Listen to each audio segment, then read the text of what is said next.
تردید کرتا ہے. اسلام باپ اور داداؤں کے رسم و رواج کو جو باطل ہیں، یاد رکھنا سب نہیں، باپ داداؤں کے وہ رسم و رواج اور وہ عادات جو غلط ہیں ان کو توڑتا ہے، ان کو ختم کرتا ہے، لیکن باپ داداؤں کے وہ رسم و رواج جو اللہ کو پسند ہیں انہیں برقرار بھی رکھتا ہے اسلام. ان کی ان پرمپراؤں کی، ان اقدار کی اور ان تہذیبوں کی پذیرائی کرتا ہے جو اچھی ہیں، اور اسلام انہیں اچھی نظروں سے دیکھتا ہے.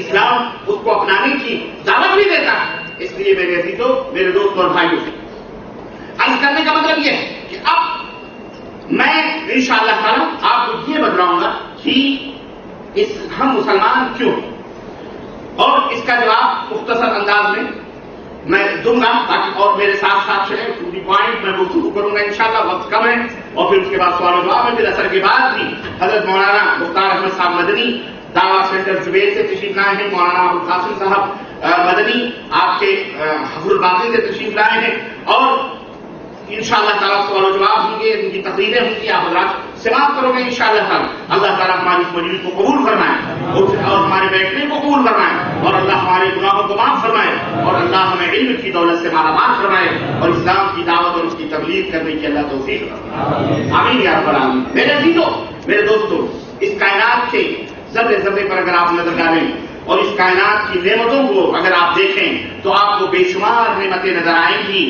ان تعدوا نعمت اللہ لا تحصوها، اور اتنی بے شمار نعمتیں اور اتنے احسانات اللہ کے آپ کو نظر آئیں گے کہ اگر ان کو شمار کرنا چاہو تو آپ شمار نہیں کر سکتے. آپ شمار کرنا چاہو تو آپ اسے شمار نہیں کر سکتے. ایک بات میں آپ کو اور بتلاتا ہوں تاکہ میری بات، یہ موضوع ایک تو یہ سبق ہے اختیار کرنے کا کہ آپ کو یہ ذہن دیا جائے، آپ کو یہ بتلایا جائے کہ آپ جس دین کو، جس مذہب کو، جس اسلام کو ایکسپٹ کرتے ہیں، قبول کرتے ہیں، کیوں قبول کرتے ہیں، اس کا جواب ملے گا آپ کو. اور یہ علم دینے کے بعد جو دوسرا مقصد ہے وہ یہ ہے آپ کو ذلت و رسوائی سے بچانا. کیسے؟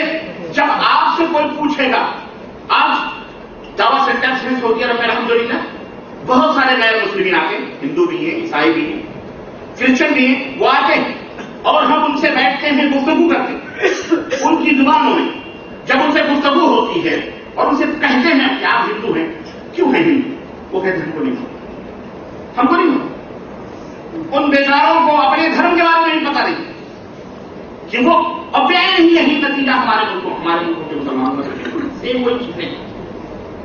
یہ اب اگر وہ یہ جانتے کہ یہ ہندو ہیں، انہیں اسلام سمجھانا بڑا آسان ہوتا ہے.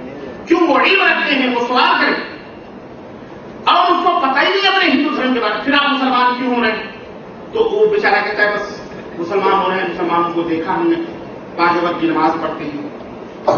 آپ ہندوستان میں کیوں مسلمان نہیں ہوئے؟ جی وہاں ماحول نہیں ملا مسلمانوں، یا وہاں کے مسلمانوں میں یہاں کے مسلمانوں میں مجھے بہت فرق نظر آیا. وہاں ہمارے دوست ہیں، بیٹھے رہتے ہیں، گپ شپ چلتی رہتی ہے، چائے پیتے رہتے ہیں، نمازیں اذان ہوتی ہے، نماز نہیں پڑھتے وہ لوگ مسجد نہیں جاتے، تو ہمیں ان میں کوئی فرق نظر نہیں آیا. یہاں آیا تو یہاں ہم نے یہ دیکھا، ہم نے یہ دیکھا، ہم نے یہ دیکھا، ہم نے یہ. ان عربوں کو دیکھ کر وہ محسوس کرتا ہے کہ اسلام، یہ اسلام اچھا ہے. ہمارے ملکوں کے اندر جو لوگ ہیں ان کو دیکھ کر وہ کہتے ہیں کون سا اسلام، اور حقیقت نہیں. ہم اپنے ملکوں میں جس اسلام کو دیکھ کر رہتے ہیں، اگر اس اسلام کو دیکھا جائے قرآن و سنت کے آئینے میں تو بہت کم ایسے لوگ ہیں جن کا اسلام سچا اور صاف اور ستھرا ہے.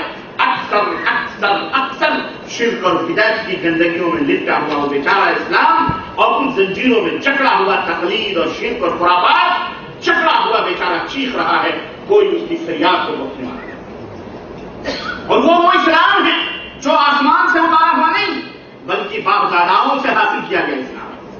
آپ نماز پڑھتے ہیں، آپ اس کا علم حاصل کریں کہ آپ نماز کیوں پڑھتے ہیں، کیا وجہ ہے، آپ اس کی جانکاری ہو.